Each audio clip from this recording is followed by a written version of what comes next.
Have you ever been in that situation at work?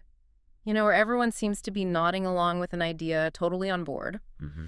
but something in your gut is just saying, hang on, maybe there's a problem here. Oh, absolutely. That feeling. Yeah. You see a potential snag, maybe a big one, but you pause. You don't want to be the one, rocking the boat or sounding negative. Right. It's a really common experience that, knowing there's a potential pitfall, but wanting to say something constructive. Exactly. In a way that actually helps, not just creates friction. Precisely. You want to improve the outcome. Well, that's exactly what we're getting into today. We're doing a deep dive into some really useful English phrases for those moments, specifically in professional settings. Yeah. How to express that constructive disagreement, sharing a different view so it gets heard, gets considered. It actually makes the discussion better, right? Right. Leads to better decisions. That's the goal. Giving you the language to disagree thoughtfully, respectfully. It's not just manners, is it? It's about building an environment where different ideas actually make things stronger. Better solutions, better working relationships, all that good stuff. Exactly. So we've got 6 key phrases lined up for you today. Each one's got a slightly different flavor, a different way to voice dissent without, being confrontational. Okay, ready to jump in. Let's start with phrase number 1. I'd like to play devil's advocate for a moment. Okay, I'd like to play devil's advocate for a moment. Let's unpack that. What's someone really doing when they say this? Well, essentially, they're signaling, let me just take the opposing side here for a second. Okay. It's a way to bring up potential issues or things maybe not considered without actually saying, I hate this idea.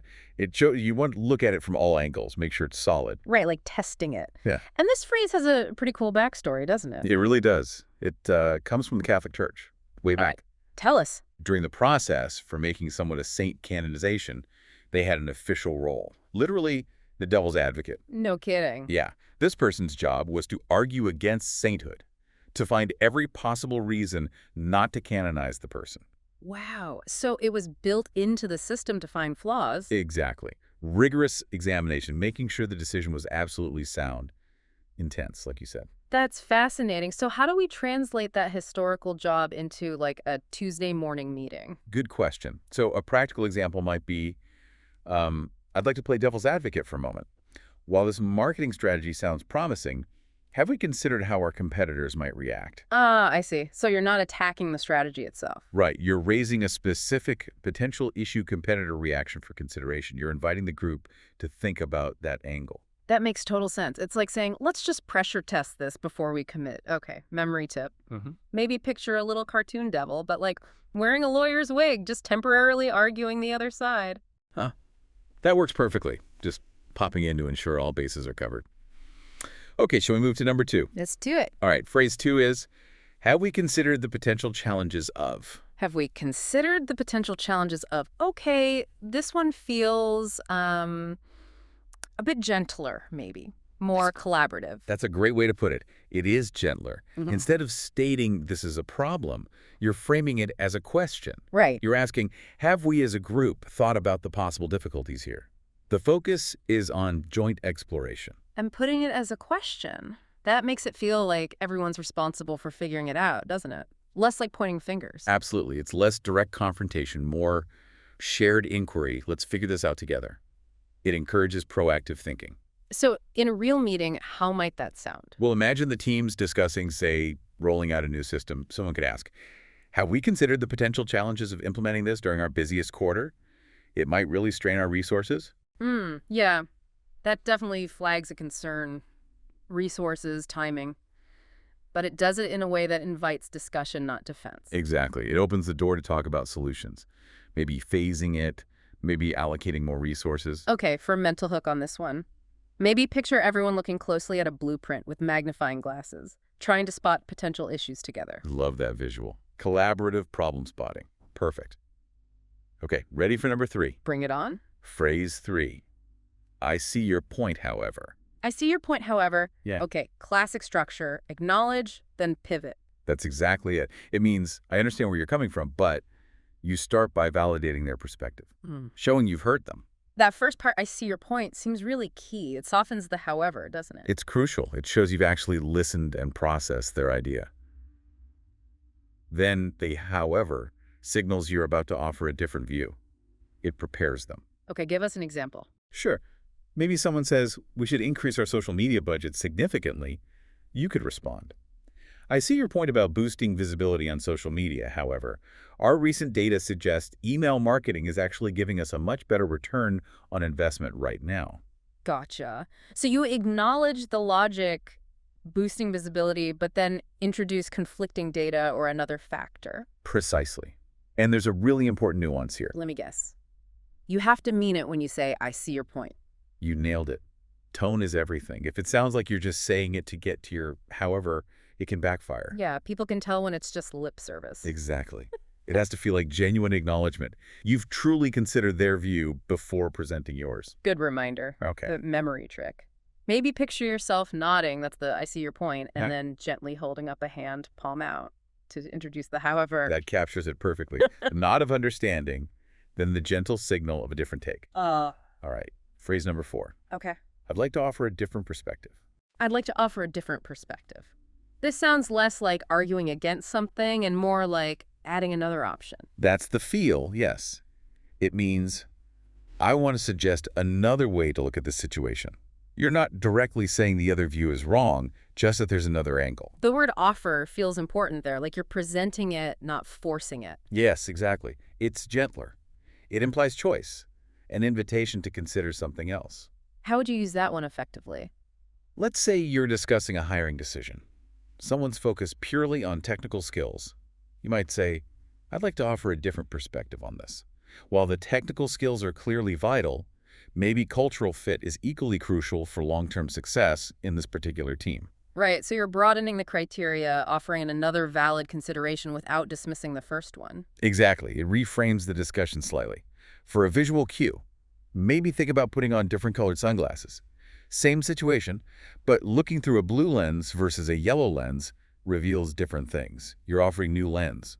I like that. Different glasses, different perspective. Makes sense.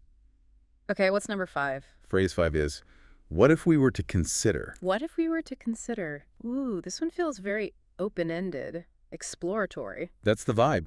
Totally. Yeah. It basically means, let's think about this possibility. You're floating an alternative by exploring a hypothetical. You're not saying no to the current idea, just what about this? That what if really does open things up, doesn't it? Takes the pressure off. It does. It shifts the dynamic away from potential conflict towards collaborative brainstorming, exploring possibilities together. Give us an example of that one in action. Okay, imagine you're talking about a big project launch. Someone proposes a global rollout all at once. You might say, what if we were to consider a phased approach instead? We could maybe test the concept in 1 or 2 markets first before going global. Yeah.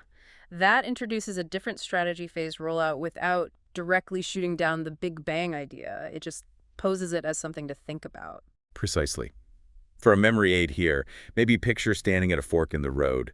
You point down one path and say, what if we went this way instead? Suggesting an alternative route. Nice one. Fork in the road. Got it. Okay, last one. Number 6. Last one for today. Phrase number 6. I appreciate that approach, and I'm wondering if...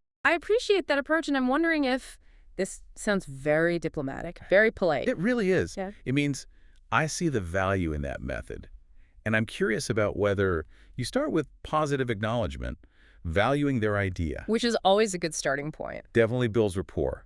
And then you gently introduce your thought or suggestion as a question using, I'm wondering if. So it's like, that's good, and maybe we could also... Kind of, yeah.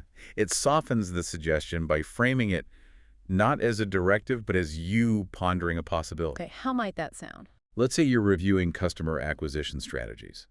Someone presents a solid plan. You could say, I appreciate that approach to finding new customers. It looks strong.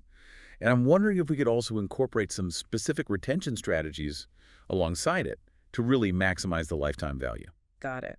So you praise the existing plan, appreciate that approach, but then gently suggest an addition or modification, wondering if you could also incorporate retention. Exactly. Now, a little word of caution with this one, similar to I see your point. Don't overuse it or sound wishy-washy. Precisely. It's very diplomatic, which is great.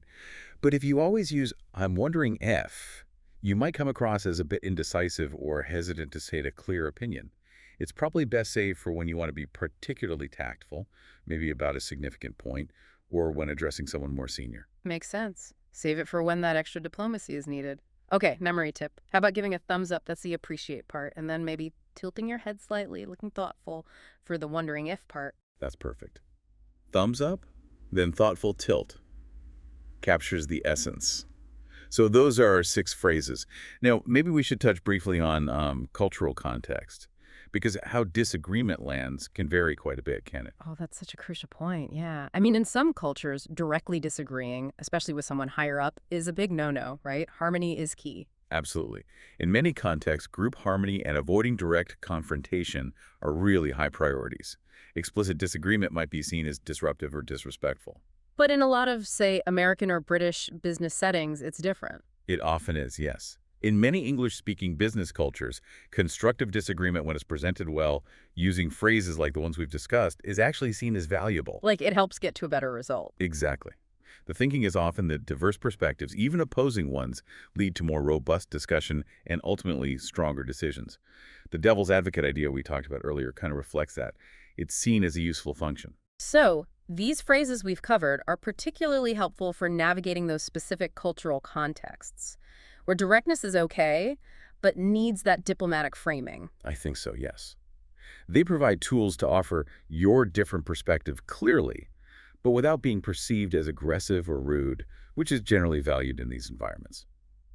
Finding that sweet spot. That's really useful to remember, especially for people working in international teams where you've got lots of different communication styles in the mix. It really is. And, some general principles tend to work well across cultures, like focusing your feedback on the issue or the idea, not the person. That usually lands better everywhere. Good point. Keep it about the work. Okay, so quick recap then. The 6 phrases for constructive disagreement we dove into today were: 1. I'd like to play devil's advocate for a moment. 2. Have we considered the potential challenges of? 3.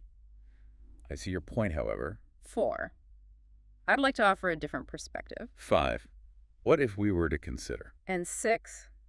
I appreciate that approach, and I'm wondering it. Yeah, getting comfortable with these can really boost your confidence and effectiveness in professional discussions in English. Definitely feels like a toolkit upgrade. Now, looking ahead on our next deep dive, we're tackling something maybe even trickier.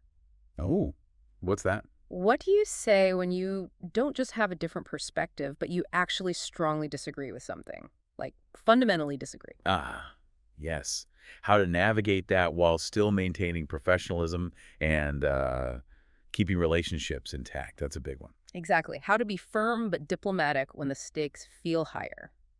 Looking forward to exploring that. We'll get into some more nuanced strategies for those really tough conversations. Me too. So until then, maybe start thinking about these 6 phrases we discussed today. How could you use them in your own work? Which ones feel like they fit your style? Yeah, maybe reflect on a time recently where you held back an opinion. Could one of these phrases have helped you share it constructively? Give it some thought. Practice is definitely the way to get comfortable. Absolutely. Start listening for them, try using them, and join us next time as we dive even deeper into the art of professional communication.